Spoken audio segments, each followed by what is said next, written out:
Hello, and welcome to this webinar. We've variously called it very enthusiastically Empowering the Neighborhood, or a bit more sanely, What's a Virtual Energy Network and Why Should You Care?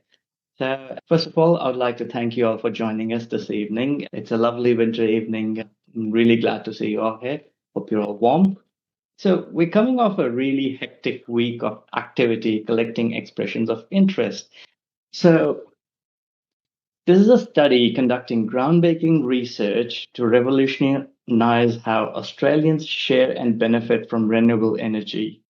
The study is funded by Energy Consumers Australia. So we have quite a lot of stakeholders who are really interested in how this works and how this can benefit everyone. I'm your host, PK. I've been helping spread the word about this trial. Besides this, I'm a teacher at school, I'm an engineer, and I'm a member of the pilot WIN that this study takes inspiration from. So I have a little bit of user experience in this. Also, in the panel today, I welcome Dr. Andrea La Nauze. She's an energy and environmental economist and an associate professor of economics at the Deakin Business School. So she's a project lead for the study and brings considerable experience in research into energy economics. Secondly, I'm welcoming Aidan Moore from QuantumNRG. He's one of the driving forces behind the community event pilot run in the Wingecarribee Shire and brings 15 years experience on the client side of infrastructure projects. Then we have with us Justin McFarland. He's from Rethink Sustainability. Rethink, the solution architect behind this. They also provide many years of community and large industry experience. Actually, all over community to large industry experience. Lastly, we have with us Derek White. Derek is a board member with the Wingecarribee Net Zero Emissions, or WinZero as we call them short, which started their own WIN pilot in March of last year. So he brings to us the perspective of a community advocacy organization and also lived experience with these WIN solutions. So today we will begin with an exploration of three key questions. My first question: how is a WIN relevant in today's energy market? Hi, everyone. Thank you for joining, and thank you, PK, for the introduction. PK is one of the many, I don't want to say like unlimited resources of energy behind the pilot, but a key source of energy and enthusiasm for the study. So thank you very much, PK, for hosting tonight. We really value your experience and expertise and your voice within the study. I'm Andrea. I'm one of the researchers on the project. So I think that's a really important question for us to be able to answer. And I think to go back to what PK was saying about the project, we have so many different organizations who are interested in this study.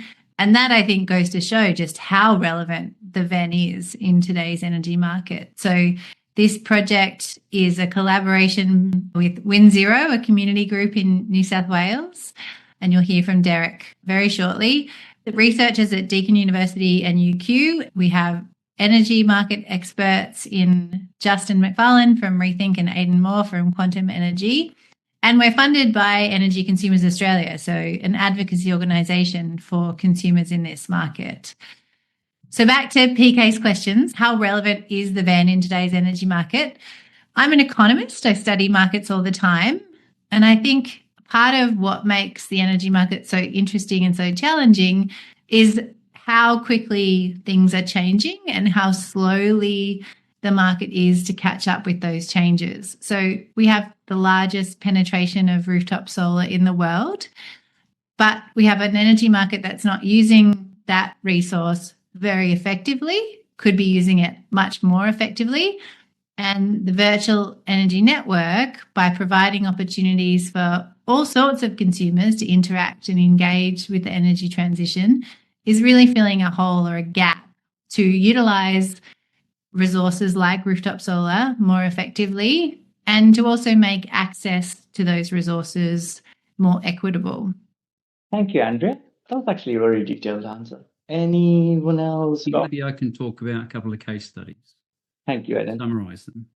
I'm hoping that everyone saw the ABC radio interviews published on Friday, where Marie Tynan, resident in Michigan, explained how she uses the VEN solution to overcome a restrictive 100-year-old terracotta roof. There's other real-life examples we can give of people benefiting. We've got Stuart, who lives in a tranquil home in the northern suburbs of Sydney, surrounded by trees and vegetation. He's very sustainably focused. A solar panel installed for him is not an option due to limited sunlight, concerns about tree branches falling. Now, the household has a very large or well above average consumption pattern. He's got an EV he charges. He's got a pool pump. He heats his hot water, operates ovens. His wife loves to cook. So what do? Well, based on a recommendation, he's moved retailers and joined WinZero then. And as a result, he's reduced his bills, improved his sustainability profile, which is very important to him. And he's in the process of changing his company's office across, which is in a strata complex, so he can also replicate those benefits. He would be what we describe as a pure off-taker.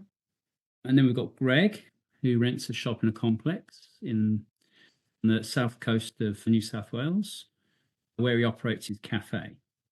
Now, this cafe has a high electrical consumption during solar hours mainly, but they don't have an option for solar installation. So what do? Well, again, they found VEN solution because he has two separate properties he owns where he has solar installed. And these properties' consumption is low during the day. Often they're obviously at work. So the excess solar that's generated from those two properties, in terms of credits, gets redirected to the cafe. And on sunny days, that's plenty of solar excess and it helps to bring his bills down at the cafe and obviously improve the sustainability picture there. So there's two quick examples of case studies where people are benefiting. Greg would be described as both a generator and an off-taker because he's at both ends of the trade. And that's very acceptable. A very strong business case for the solution. Back to you, PK. Thanks, Aidan. That's actually really interesting. You mirrored a few points that have been of personal interest to me as well. I believe there'll be lots of people in the audience today who installed quite a lot of solar back when feed-in tariffs were quite high, and they helped balance the bill considerably. And like I did, I had a situation where I bought an EV. So I put in enough solar to charge the EV and power the aircon at the same time, which is really nice. Free, cheap power for your car, no petrol bills. But then the rules change and the fits change, and suddenly you're stuck with getting almost nothing for it when you're not using it, that is. And in terms of answering this question about how relevant is a VEN in today's energy market, when I take Andrea's response about the level of interest from various stakeholders and your examples from different people who are actually gaining from the system at present, it does put a very good story together about what the VEN is actually doing in real time. Thank you. I might move on to the next question. And we've partially answered this. How have these VENs been used successfully in the past? Like me to have a go at that one, PK? Sure, Derek. We will welcome that perspective. Thank First you. of all, a special welcome to some of my friends I see in the attendance list. I hope you find this interesting. I use the plural VENs being successful. In fact, I haven't found another example of a community-run VEN. This started as a thought bubble with Aidan Moore as we sat around the table for a cup of coffee over 12 months ago. And we thought, let's give it a go. And I have to say that where we are today proves that it certainly has had some success. And we've been running a trial based in the Southern Highlands of New South Wales for over 12 months now. We have 40 community members who are part of the trial, which has its drawbacks, and I'll try to run through a few of them. It gives you limited geographical spread because at the moment we're only running it in New South Wales and South Australia. There is some difficulty balancing production and consumption on a regular basis with a small number of participants. And obviously, from a research point of view, the statistical data you get from that smaller group really doesn't hold up terribly well, which is why we're really pleased to see the Deakin University taking on a much larger, 10 times larger trial to get some real information in this space. As Aidan said, it's a mixture of small businesses and residential customers. We haven't so far a 90% retention rate of the ones that signed up originally a year ago, which I think also points to a successful pilot project. And I'd like to give you some reasons for their participation. Obviously, the number one reason I think in most people's minds is the cost reduction to their energy bills, and also taking some control back from the retailers in this horrible energy market that we live in. For those that don't have access to any solar panels, it obviously has some attraction for them. There are those amongst us who are very concerned about carbon emissions, and we'd like to maximise the use of renewables whenever and wherever we can. Some people want to support their families living in rental accommodation or have homes without access to solar. They would like to give them some access to their surplus production. Aidan's mentioned the property-to-property trading benefits, and there are people with a chalet in the snowy mountains who don't use it during the summer months, and so they would love to be able to use the solar panels on their roof there, and so they can buy and sell to themselves. And then there's the straight altruism reasons.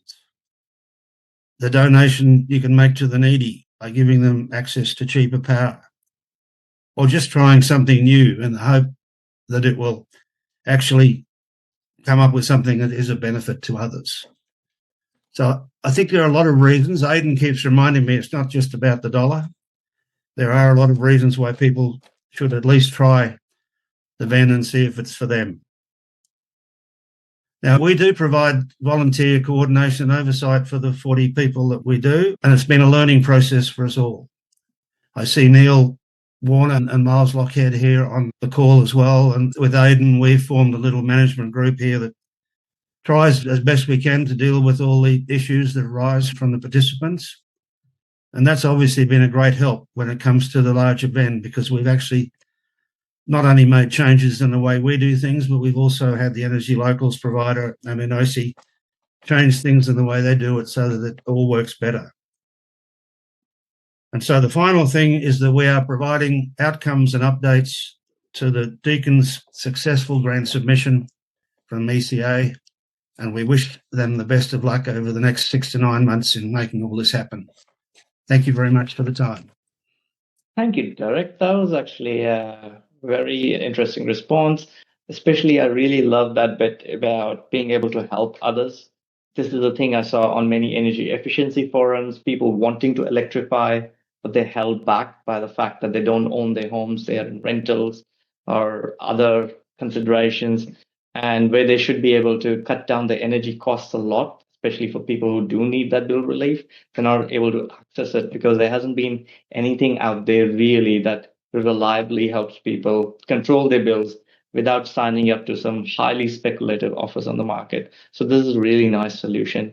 I would probably like to invite someone, maybe Justin, did you have something to contribute on this? Thank you. Yeah, Justin McFarland. I'm from Rethink Sustainability, as PK introduced earlier. We've been working on helping people generate smarter outcomes in community-based energy sharing for nearly 8 years, and have now had the virtual energy network functioning as of the 1st of July for 4 years in Australia as a functioning capability. So for those of you that are looking here, is this something that's still being tested and figured out how it all works? The answer is it's always been improved, but it's been a commercial working capability for almost 4 years. And very excited to be working with groups like WinZero and the Wingecarribee group, and certainly very excited to have Deakin University and Energy Consumers Australia and University of Queensland coming along to help have a look at what we can do more of, better or differently in developing this further. We started out really working with a single retailer in the Australian market in commercial and industrial large business, end of town. And we now have 7 retailers utilising this capability in 4 countries around the world. So this little idea that's been born here in Australia is starting to get some international traction, and there's literally many thousands of people using the capability.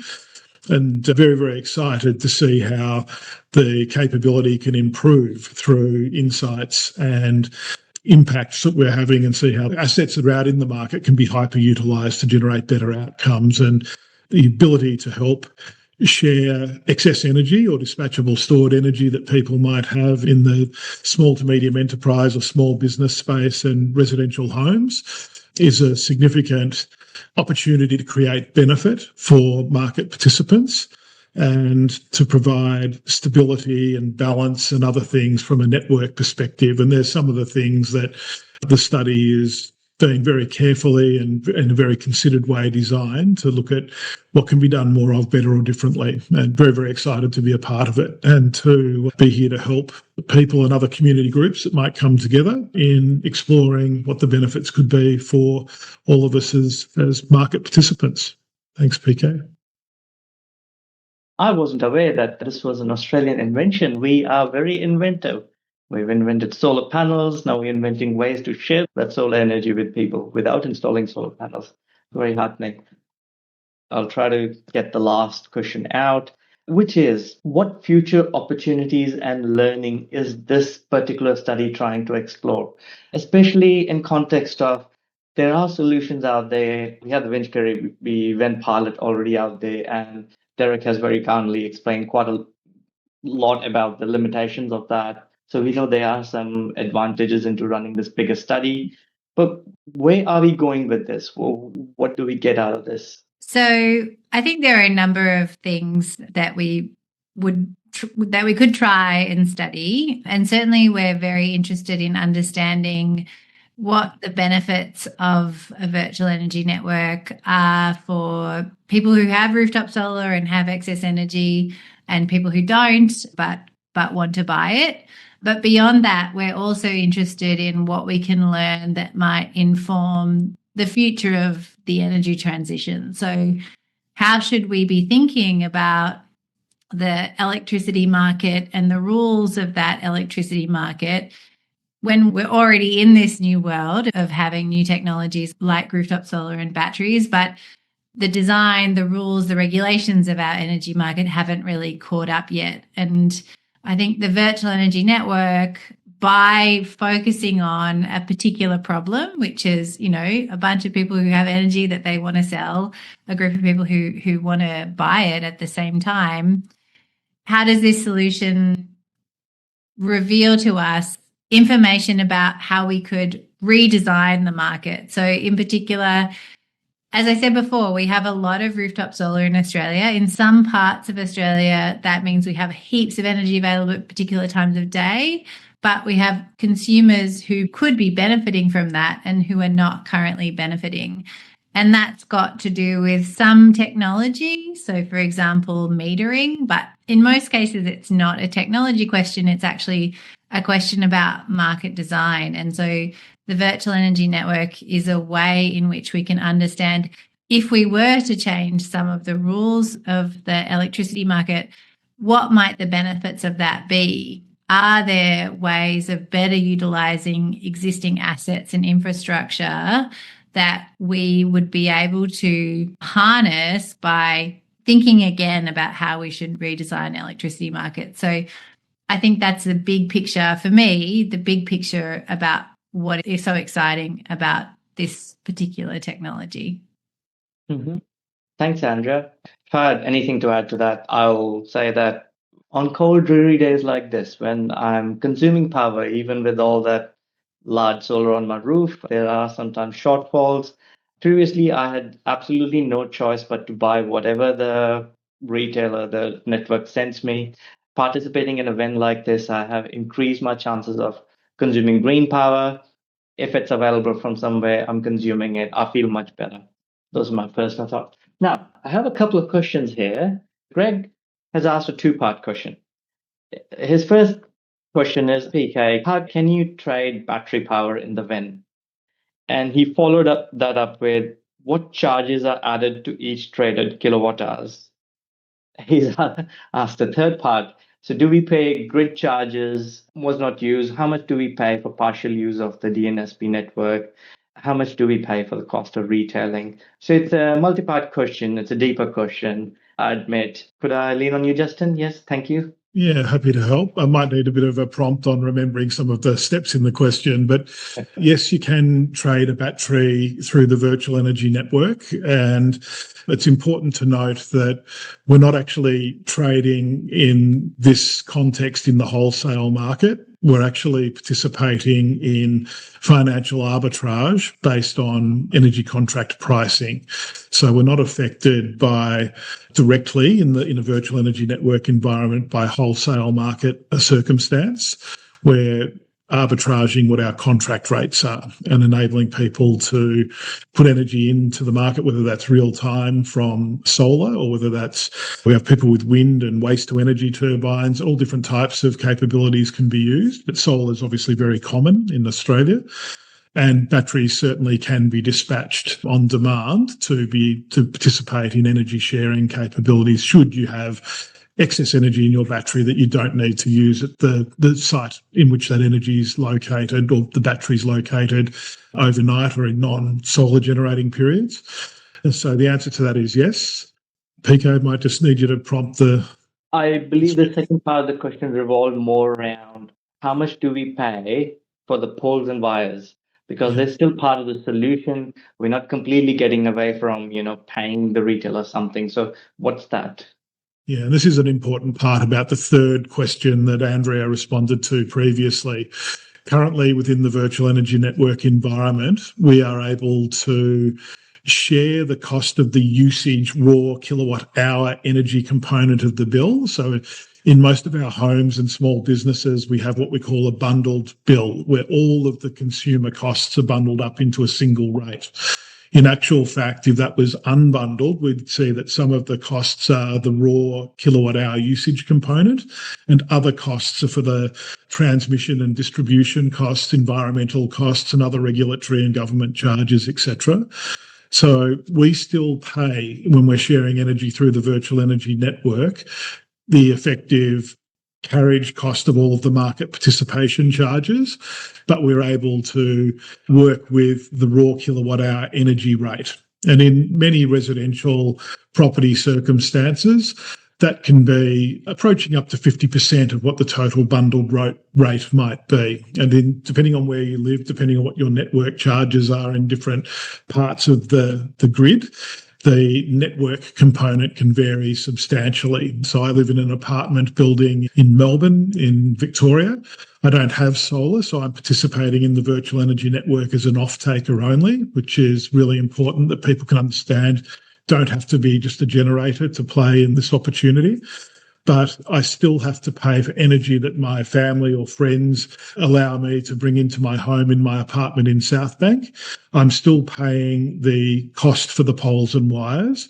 But as Andrea was starting to allude earlier, there's some really good discussions that will come out of this study around if energy is being shared within the same local low voltage or medium voltage network and hasn't been transformed up to be sent, for example, from Melbourne to Adelaide or vice versa. We have a pretty good point to explore how we could have a discussion with networks to say we're not using all of that infrastructure. Might there be some costs that could potentially be avoided? And if we look at scaling this type of community energy sharing in groups like what WinZero have started to explore really, really nicely, we might find that there's infrastructure upgrade costs that might be able to be avoided. There's some of the questions that are in the back end, deep in the questions and queries that the research side is going to be looking at, which are really, really fundamental in answering some of those questions from Greg that we'll hopefully be able to explore in more detail at the end of the study and during the later stages of the study. Right. Thank you, Justin. Derek. Just a quick one. I don't know how many of you have been following Saul Griffiths and his statements in this space, but he too, is like Justin and Andrea, is keen to see some rejigging of the market that takes notice of localised transfer of energy, whether it's actual transfer or whether it's an accounting transfer. And I think that this will fit very well with his crusade in the space.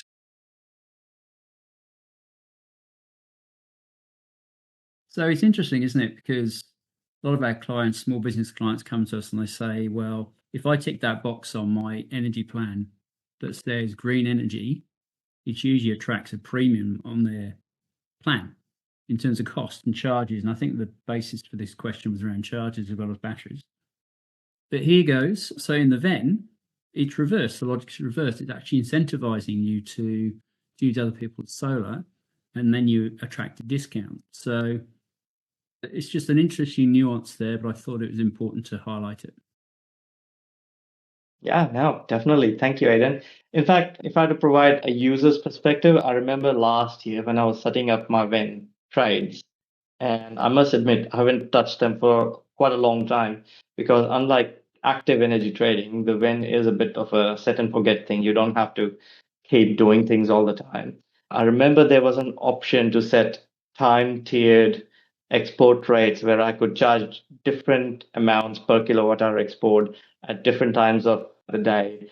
And the Power Tracer platform seemed to have quite a lot of functionality and nuance to it, which can enable a lot of things, probably beyond what we're talking today. So the solution behind this study is actually quite robust.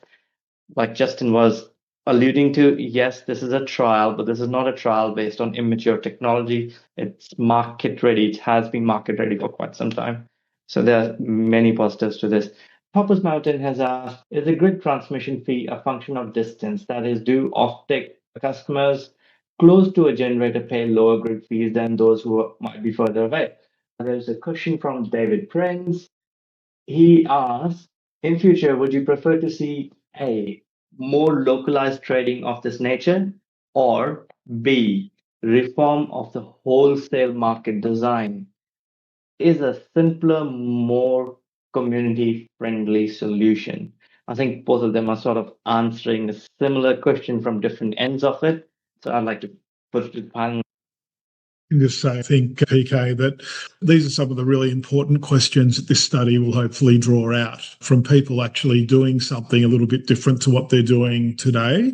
Should open up opportunities for people to think a little bit more outside the box and have a look at what the best discussions can be for even better outcomes in how the market works moving forward. I think certainly if there's better use of energy that's generated in certain regions or certain pockets of an energy system, and if they're optimised to be more and more self-reliant using capabilities like this, there's certain potential for avoided costs in infrastructure upgrade processes compared to everything being expected to be supplied from central or more major central points and more major electricity supply infrastructure.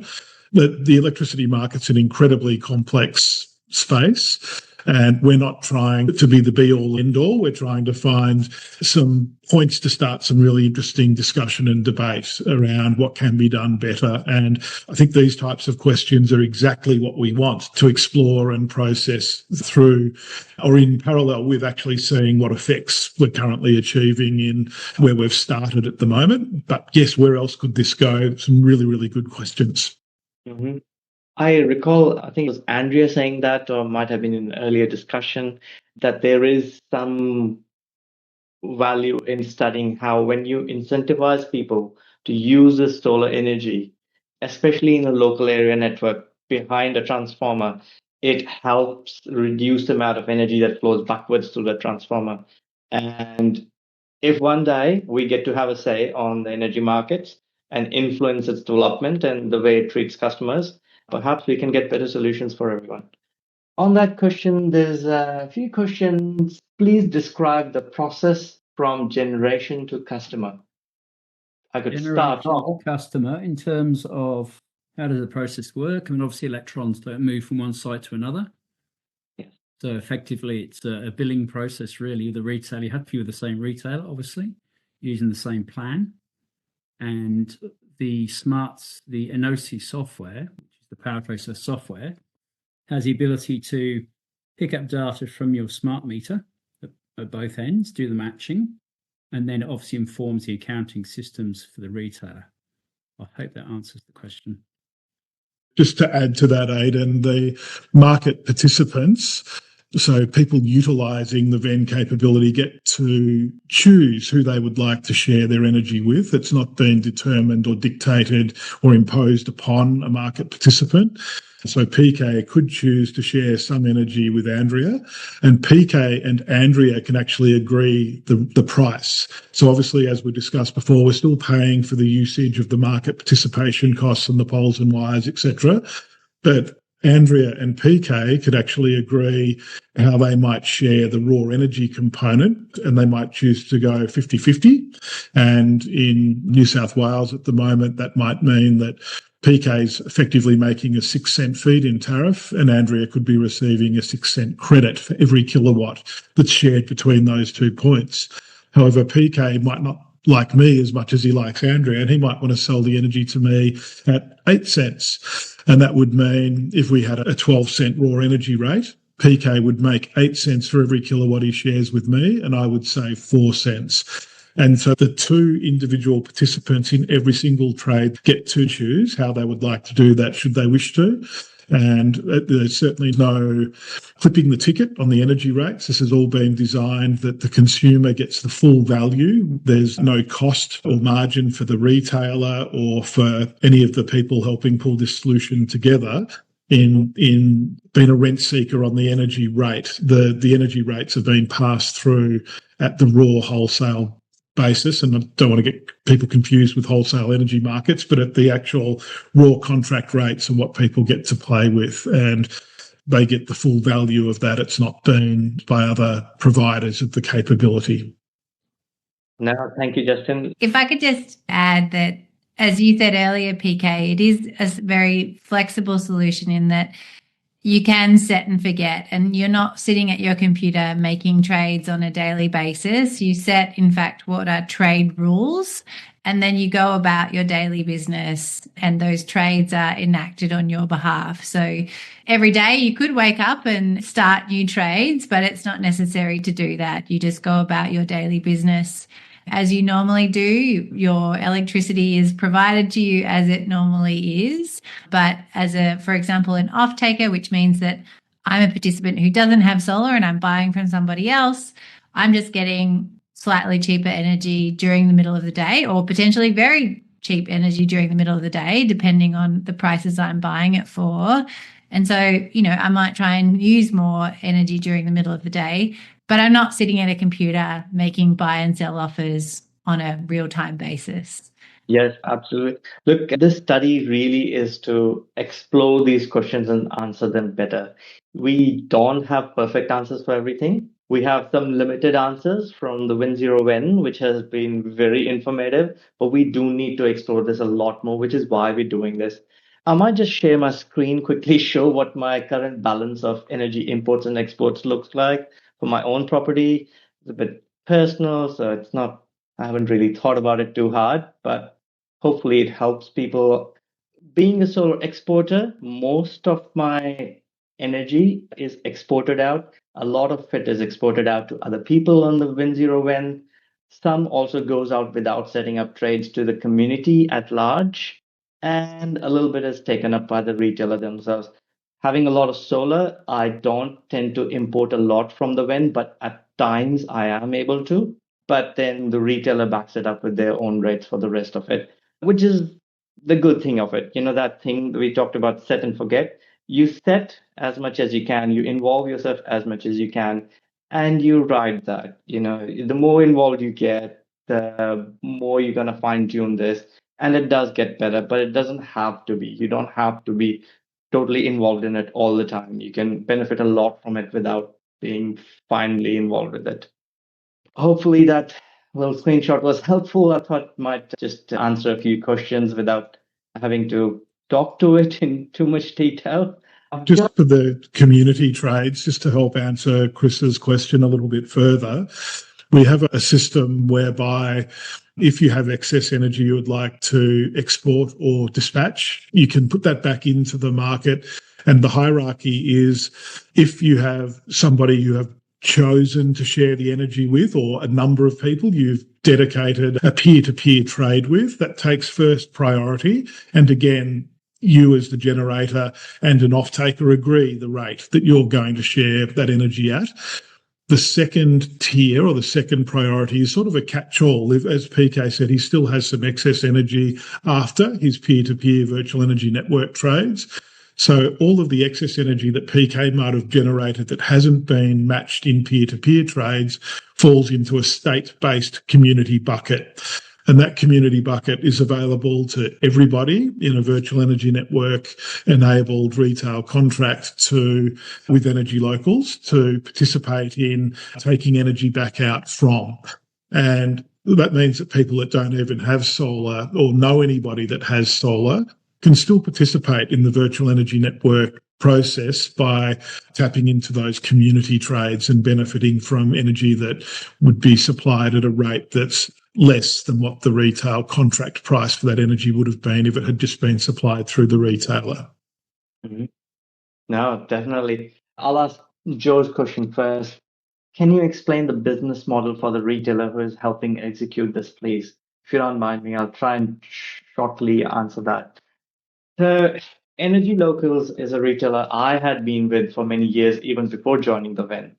And my reasons for being with them were relatively simple. They are an Australian business, they have local support, they actually employ people here in this country. You pick up the phone, call them, somebody answers. That's kind of nice to have in the state. The other part was I live rural, I live regionally, and our electricity rates there are way too high, quite a lot higher than normal. And one of the things I found with Energy Locals was they charge you a monthly fee, a membership fee, but in return for that, things like your peak tariff, which in a lot of electricity plans I see is really high. For Energy Locals, that was always somewhat steady and okay, bearable. Like nobody likes to pay peak rates, but theirs was okay. So it kept me with them because they were being fair about it. They were pre-charging me monthly fee, but staying fair with their rates. So when this came up and the VEN came up and they said, well, we do this with Energy Locals, and I suddenly had all the solar on my roof, I was like, this is a no-brainer. I know this retailer doesn't really put its eggs in the basket of the tariffs to make their money, but rather they charge a membership fee. So I know what I'm up for. It's predictable, it's reliable. Let's go with it. Anybody like to add to that? Yeah, I think, look, Energy Locals are one of the more innovative retailers in the Australian market, and therefore adopting some of these new and different things in a way to help see how they work.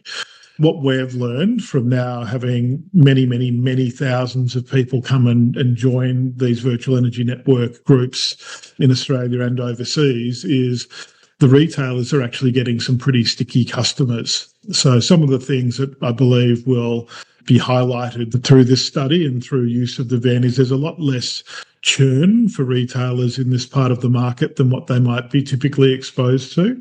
So that's a really good benefit.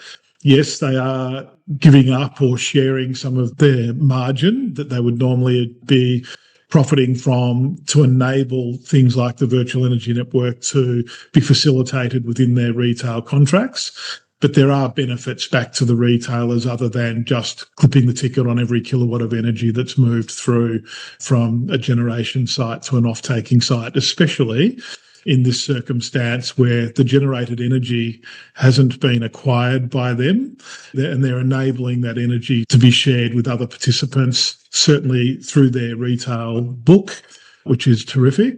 But there are a number of benefits that retailers do get to have through making innovative capabilities like this available on their platforms. Not the least of which is retaining customers like us. So Robert is asking, are the details of the trial when available? And then Joe had also asked, will you be sharing findings with Tim Nelson and the NEM review? Is there someone in the room who's got background on that? So we will be sharing findings with anyone who will listen. And as we said earlier, one of our funder and our collaboration partner is Energy Consumers Australia, who are obviously very active when it comes to all matters to do with the NEM. And so, yes, the answer is we'll be sharing our findings publicly to individuals, to participants, to key stakeholders in the energy market. Thank you, Andrea. Now, It's probably worth just mentioning that we put together an advisory group as well as a level of governance in the project. And in that group, we built relationships with regulators and various other key bodies.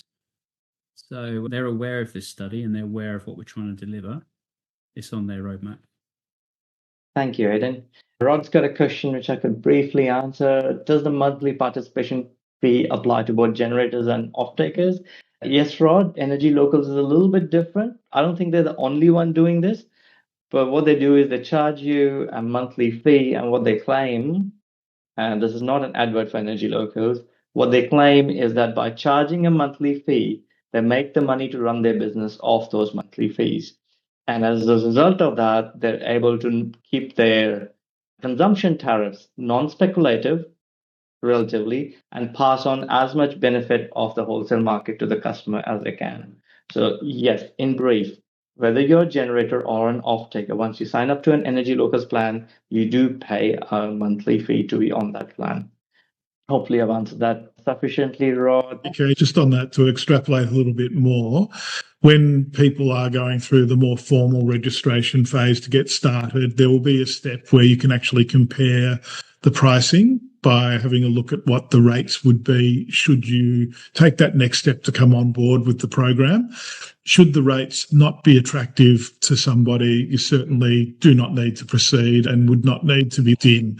Anyone in residential or most small business retail contracts in Australia have the right to change at any point in time should they wish. So no one's locked in or being held to a contract that would be disadvantageous to them. So there are circumstances where every now and again we find someone on just an incredible plan, and the rates that they might see for the operators that are servicing, in this case, Energy Locals, providing a capability, might not be the most competitive in their own right. But it's very interesting in many of those. And again, what the study will hopefully highlight is, does any differential or variance in what that might look like be compensated through the use of the virtual energy sharing of other people's excess energy or their own, in getting a bit better deal for that than what the market is tending now to provide. Absolutely. And it's one of the advantages of this study being run by Deakin, being a university and a public organization, does have a very strong ethics process around this, as people promoting the study have come to appreciate over time. So there's a lot of Add there, PK. I think there was a question about, are the study details finalised? Yes, they are, by and large, other than who are going to be our wonderful participants who are helping us actually study the VEN. One of the reasons we haven't, for example, posted energy rates on our website is that it very much does depend on where you live. And because this is a NEM-wide study, we need consumers to go and find out that information for themselves. And we're encouraging you all to make your own decision about whether or not to participate based on the rates that are available to you. So that's why that kind of information is not actually available on our website, but you would be provided with that information by Energy Locals before you made a decision of whether or not to finally join the study. Absolutely. And submitting an expression of interest via our website, and PK's put that link in the chat, is not a commitment at all. So as Justin said, you can express your interest and not participate if you decide that the rates are not for you. You can also decide to join the VEN and leave at any time. So you're not committed to stay for any particular period. We will provide some gift cards, some e-gift cards to people who do hang around for a certain amount of time. And that information is also provided to you through the registration process, but you're not at all committed to staying for the full length of the study. There's a few more questions. David has asked regarding the previous comment from Aidan that buying green energy usually costs a premium, but this is providing a discount. Is that because a premium is usually to finance more green energy generation, where this is an accounting solution to existing energy? David, if I was to answer it cynically, I will say coal plants undercutting solar generation during the day end up costing solar generators and people with solar on their roofs the ability to sell their solar for a better rate. So this sort of shortcuts them, cuts them out of the market, and helps us take some more control. But I'm not an expert. I'm just a consumer of energy with solar on his roof trying to do the right thing. I'll put it to someone more experienced. So if I could also slightly sidestep and think about the future of rooftop solar in Australia. And what we're trying to understand is, does facilities like the virtual energy network actually unlock potential that's not being harnessed currently by providing a market for existing and new rooftop solar participants? So if you are someone like myself who's a renter who doesn't have access to their roof, who can't currently consider putting rooftop panels, but I could negotiate with my parents or my brother to do so, if I'm assured that I could directly benefit from that installation at a rate that was somewhat reasonable, then we might expect the future of rooftop solar to look a whole lot brighter. So I think if we think about the future, we want to be exploring solutions like the virtual energy network. Thank you, Andrea. Now, Robert's asking, if a solar installation exports energy, it is purchased by the retailer at the FIT, sold to its customers at the rate for the time slice. How does the VIN changes? Robert, I think we have partially answered that question. It's good that you asked that specifically. So the VIN, as I think Aidan and Justin alluded to earlier, is an accounting method. It tracks how much solar you're exporting. It matches it to somebody who's consuming energy at the same time in that time slice. And if you're on the same network, which is a NEM right now, it allows that matching to happen and a trade to settle. Is there a better answer to this? I think only, PK, we're not constrained by a lot of the conventional wholesale market trading considerations that people that are a little bit more in depth in the energy market would understand. So there's no marginal loss factors and all of these other things. We are simply playing on an arbitrage rate based on what the raw energy rate component of the bundled energy cost is. And we're not geographically constrained. So as Andrea was saying before, I personally co-own a solar system on a friend's warehouse, a friend's father's motorbike spare parts warehouse in another part of Melbourne to where I live. And I send energy off that roof to myself at 0 cents per kilowatt hour on the raw energy rate, as my partner does to his family home. But we also send energy to a friend in Brisbane at a rate that's 20% less than what his normal rate would be. We send energy to a family in Adelaide at a rate that's about 20% cheaper than what they would normally pay on their raw energy component of the bill. So there's a huge amount of flexibility that this can unlock, as well as the excess energy that we don't consume being available to everybody at a price that's cheaper than what they might normally pay through the community trades. Derek? I think the simple answer to that question is yes, the retailer can buy your surplus solar and at the feed-in tariff rate and sells it to somebody else at a higher rate, but only that portion in the VEN that is not traded with somebody else. So in fact, it reduces the amount that the retailer can make that margin on quite significantly. And sorry, Derek, you're quite right. When I was talking about the hierarchy before of peer-to-peer trades first, then the community trades second, the third and final catch-all, if there was still excess energy, the community in that 30-minute bracket didn't need any more energy and you still had some excess, that would revert back to the retailer providing you a feed-in tariff for that component in that half hour. Okay, I'm going to combine a couple of questions I've seen here. One is about what happens at the end of the trial. That's a good question. And another question was about, is it mandatory to join Energy Locals to be part of the study? Somebody's already answered it, and I'll confirm yes. I think I see people nodding, so that makes it. Well, what does happen at the end of this trial? Andrea?